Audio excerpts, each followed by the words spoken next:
สบายดีเด้อทุกคนมื้อนี้มาเฮ็ดบันแซวให้ทุกคนเบิ่งสำหรับสูตรวิธีนี้แม่ค่อยปรุงผสมแป้งเองเด้อแล้วก็มีหลายๆคนเขียนมาเนาะว่าอยากได้สูตรวิธีผสมแป้งเองเพราะว่าหาวิดีโอบ่เห็นก็เลยว่าสิเฮ็ดให้เบิ่งอีกเด้อพี่น้องข้อยจะใส่เป็นแป้งข้าวเจ้าเด้อแป้งข้าวเจ้าใส่อยู่400กรัมบันแซวสูตรนี้ข้อยเฮ็ดกินตลอดพี่น้องเพราะว่าอันนั้นแซ่บๆแล้วก็กรอบดีหั้นนะแป้ง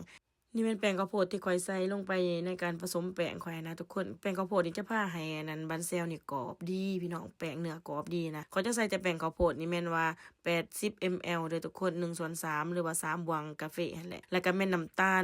นี่ก็แม่น3บวงกาแฟคือกัน1/3เนาะ80 ml พองใส่ในนี้เลยเท่านั้นแหละข้อยผสมแป้งก็บ่มีหยังหลายพี่น้องถ้าบ้านเฮาบ่มีแป้งแบบนี้ก็หาซื้อแป้งข้าวโพดใส่เด้อทุกคนนี่แม่นผงขิมินเด้อทุกคนผงขิมินข้อยจะใส่แบบนี้1บวงตักกิน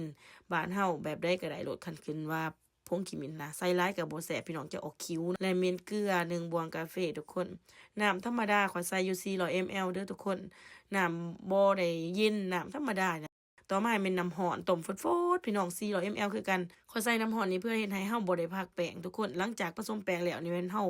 สามารถเฮ็ดได้เลยนะนี่แม่นน้ำกะทิข้อยใส่อยู่400 ml ใส่ลงไปเลยสูตรของข้อยเขาจะใส่น้ำกะทิแต่ข้อยบ่ได้ใส่หยังมากมายหลวงหลายพี่น้องซ้ำนี้แหละหลังจากนั้นก็ใส่ผักบัวลงไปซอยซ้ำประมาณ2บวงตักกินแล้วก็คนๆผสมเข้าให้ทั่วถึงกันผสมโดนๆประมาณ15นาทีเพื่อให้แป้งเฮาแตกหลังจากนั้นก็เอาน้ำมันมาทาใส่หม้อข้างไฟประมาณกลางทุกคน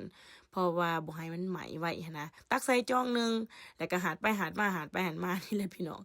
แล้วก็ออกเป็นแผ่นเป็นเบ้จังซี่แล้วเฮาก็เอาไปข้างไฟอีกแล้วหลังจากนั้นเฮาก็เอาฟ้าหม้อมางุ้มไว้ทุกคนอันเด้สีสันงามๆพี่น้องบ่ใส่หลายเด้ออันผงขิมินนะทุกคนเพราะว่าใส่หลายมันสิออกรสชาติแบบคิ้วๆหั้นนะสำหรับข่อยหั้นนะ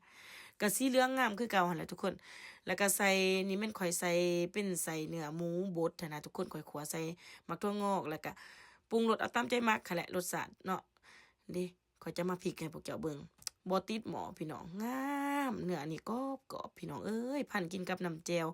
มักถั่วดินเนาะ ผู้ใดอยากเอาไปลองเฮ็ดกินกับไปลองเบิ่งสำหรับสูตรนี้แล้วก็มันก็จะมีหลายคือข่อยว่าแหละแต่ละครัวแต่ละบ้านเพิ่นก็เฮ็ดกินตามสูตรตามใจผู้ใดมักหั้นแหละเนาะสำหรับผู้ใดที่ว่ามักคลิปวิดีโอนี้ก็เอาไปลองเฮ็ดกินเบิ่งเด้อทุกคนบ๊ายบาย